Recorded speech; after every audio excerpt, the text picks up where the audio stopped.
Hello, my name is Martin Lakeus. I'm a doctoral student at Chalmers University of Technology. This is a presentation I will hold in Florida in August at the Academy of Management. It's about some bad and some good news in entrepreneurial education. I will talk about some bad news, such as most entrepreneurship education sucks. But I will also talk about some good news, that there seems to exist entrepreneurship education that doesn't suck. And I will tell you a little bit about the approach that we use at Chalmers University of Technology. And that also is used at 17 similar programs around the world that we have identified. You can find them on this website, bcplist.com. Okay, so first the bad news.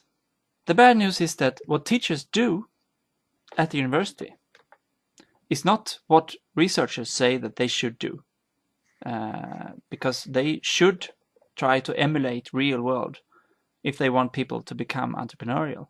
But what they do is not that. There are many reasons for this, such as working like this is costly, complex, you get culture clashes, you have lack of methods and incentives and so on. And often when you do things like this, it tends to be extracurricular. And this is in line with a divide between traditional pedagogy and entrepreneurial pedagogy that is described by many researchers. It has been so for many years, decades.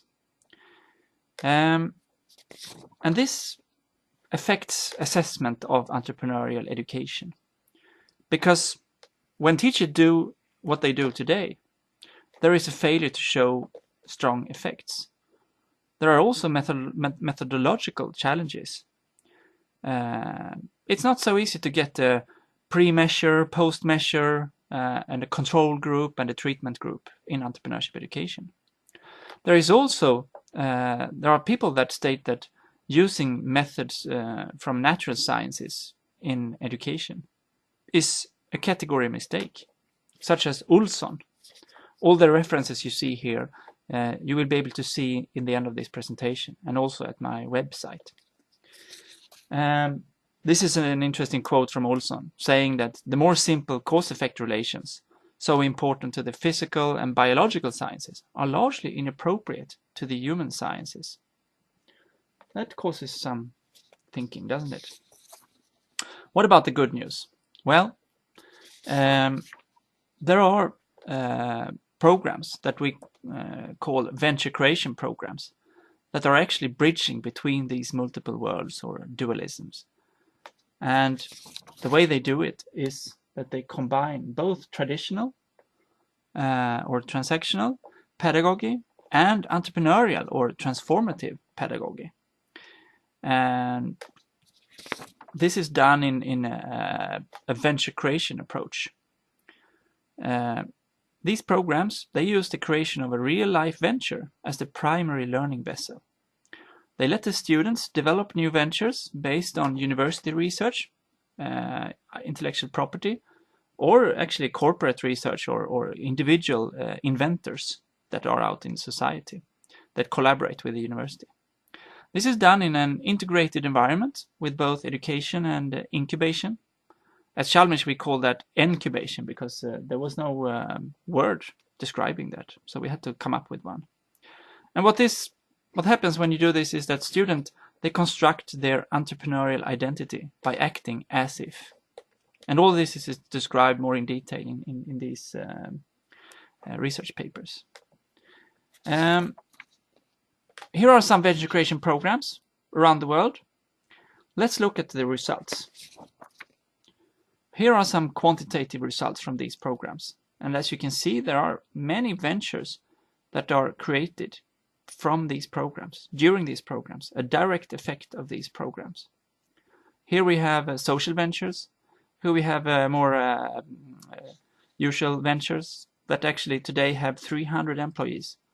And this represents 27% of Sweden's incubated turnover. Here we have 40 businesses that have attracted $200 million in financing and employ 400 people. Quite impressive. So, what about assessment? I would actually propose a different approach to assessment than the usual quantitative pre-post control treatment group measurement. I would focus on programs that can report really strong anecdotal effects on people. These programs exist. And I would study them as labs, clinical labs with mixed methods, qualitative but also quantitative methods. And I would let the insights that this might give drive theory development, and then feed this into deductive studies.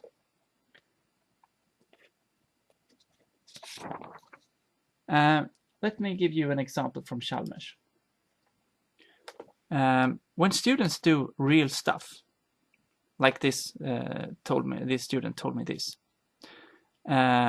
We started 3 months ago and oops, we are 9 people. What happened there? They really do it for real. And this causes strong emotions. Crisis in my stomach and in my head.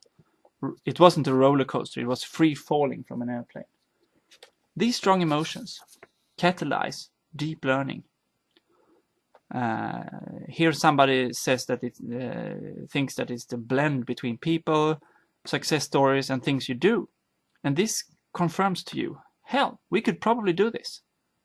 To me, this sounds exactly like entrepreneurial self-efficacy.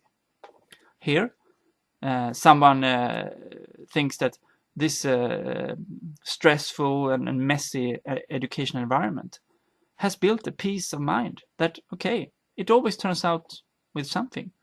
This to me is uncertainty and ambiguity tolerance, which is an entrepreneurial competency. Here are some of the links that we have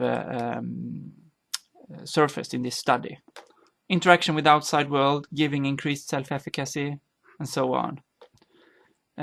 Which is really interesting, I think. So my final takeaways would be that these 4 points. Venture creation programs can actually deliver strong results for both students and scholars. At Chalmers, we are employing a surrogate entrepreneurship approach, which is done in some other places as well. We need more qualitative research, yet rigorous, in our domain. And I think we should try to use a clinical lab approach when doing this. We also need to rethink the quantitative pre-post control treatment assessment approach, I think. Maybe we need to think outside the box when it comes to assessment. Okay, thank you. Here are the references. I will put them on my website, my research blog here, vcplist.com. Thank you for listening.